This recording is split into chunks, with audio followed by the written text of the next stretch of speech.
थी जो डिक्रीज होके अब फिर एवरेज पे आ गई है।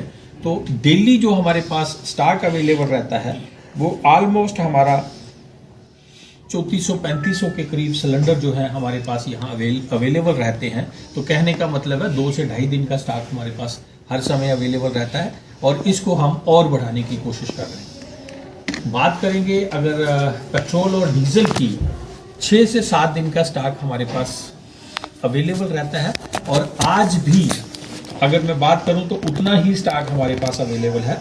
अगर हम डेली कंजम्पशन की बात करें पेट्रोल की तो 42,000 के लीटर्स के आसपास उसकी कंजम्पशन है।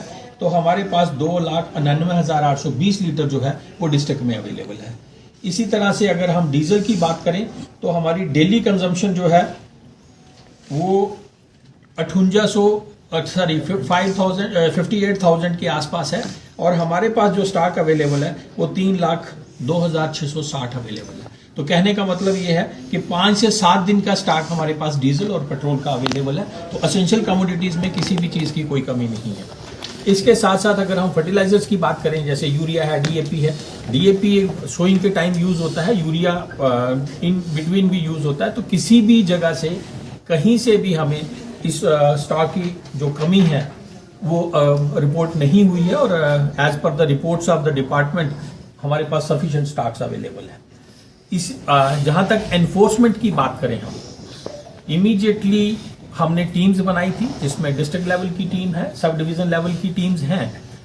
उन टीम्स ने आज तक 197 इंस्पेक्शंस की हैं, जिसमें से फाइन भी किया गया है और डोमेस्टिक सिलेंडर्स जो कमर्शियल एस्टेब्लिशमेंट से यूज कर रही थी उनको सील भी किया गया है। तो आपके माध्यम से मैं सबको ये बताना चाहता हूं कि कहीं भी पैनिक होने की जरूरत नहीं है और अगर कोई पैनिक क्रिएट करने की कोशिश करता है सोशल मीडिया के जरिए या अदरवाइज, मैं उनको आपके माध्यम से वार्न भी करना चाहूंगा। पूरे सोशल मीडिया पे नजर रखी गई है, उन लोगों को बुक किया जाएगा and they will be dealt with the law. उसमें किसी के साथ कोई वो रियायत नहीं बरती जाएगी, सख्ती से निपटा जाएगा। यहाँ आपके पास भी अगर कोई इस तरह की न्यूज आती है तो काइंडली जो रिस्पॉन्सिबल लोग हैं इन एडमिनिस्ट्रेशन उनसे वेरीफाई करें। तहसील लेवल पे हमारी टीम्स कॉन्स्टिट्यूटेड है, डिस्ट्रिक्ट लेवल पे हमारी कॉन्स्टिट्यूटेड है, सब डिवीजन लेवल पे हमारी टीम्स कॉन्स्टिट्यूटेड है। तो इसके साथ साथ जो दूसरा इशू मैं आपसे बात करना चाहता हूं वो है डिजिटाइजेशन ऑफ रेवेन्यू रिकॉर्ड। आपके माध्यम से मैं बताना चाहता हूं कि हमारी जो रेवेन्यू डिपार्टमेंट है वो सारा रिकॉर्ड जो है वो डिजिटाइज कर रही है और इस समय जो जमाबंदीज हैं वो डिजिटाइजेशन की फाइनल स्टेज में। थोड़ा सा मैं आपको इसका बैकग्राउंड बताऊंगा।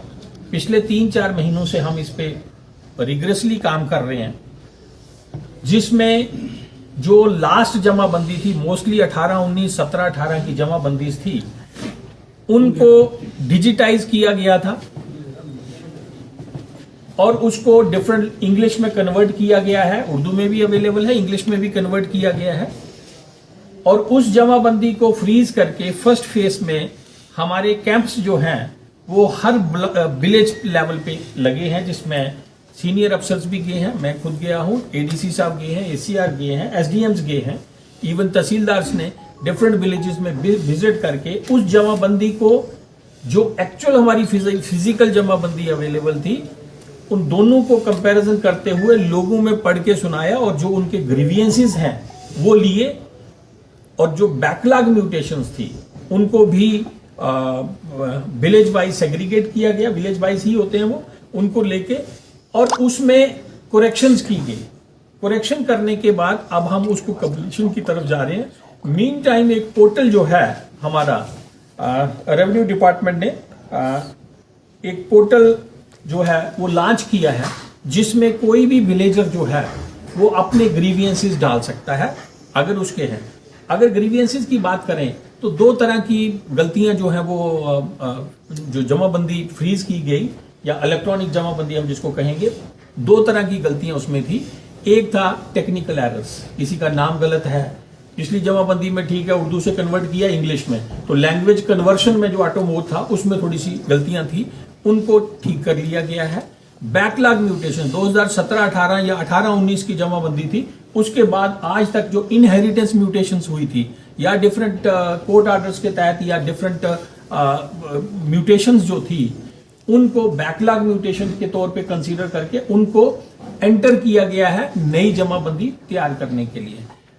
आपके माध्यम से मैं ये बताना चाहूंगा कि लोग उस फिजिकल जमाबंदी में अपना जो पीडीएफ जमाबंदी की पोर्टल पे चढ़ी है, हर गांव की जमाबंदी जो है उस पोर्टल पे अवेलेबल है, उस पे जाएं, अपना रिकॉर्ड खुद देखें, कहीं गलती है तो वो उसी पोर्टल पे ग्रीवियंसेस डालें, हम उसको लेके ठीक करेंगे। इसमें दूसरी तरह की जो गलती थी वो थी कासी जुडिशियल टाइप, जिसमें म्यूटेशन की जरूरत है, किसी जैसे एक म्यूटेशन हुई है, दो भाइयों का नाम है, तीसरे का नाम नहीं है इनहेरिटेंस म्यूटेशन में, तो उसमें there is a provision of appeal. उस तरह के ग्रीवियंसेस भी हैं तो वो पोर्टल पे डालें, ताकि उनको गाइड करके जो भी लीगली पॉसिबल है हम करके, ताकि हमारा साफ रिकॉर्ड जो है हम उसको ऑनलाइन कर पाएं और लोगों को वो फिर किसी पटवारी के पास जाने की जरूरत नहीं पड़ेगी, फर्ज कटवाने की जरूरत नहीं पड़ेगी, वो ऑटोमेटिकली हर चीजें जो हैं वो ऑनलाइन सर्विसेज में कंसीडर होंगी। और ग्रीवियंसेस पोर्टल अगर हम करें तो jk.jk.gov.in ये हमारा पोर्टल है, जिस पे जो है वो ग्रीवियंसेस डाल सकते हैं। और फिजिकली भी अगर वो कोई जिसको ये नॉलेज नहीं है पोर्टल पे खुद नहीं डाल सकता है, वो कंसर्न पटवारी को कांटेक्ट करे और या कहीं से भी वो अपने ग्रीवियंसेस उस पोर्टल पे अपने रिकॉर्ड के बारे में डाल सकता है। Thank you. Thank you sir. सभी लोग ना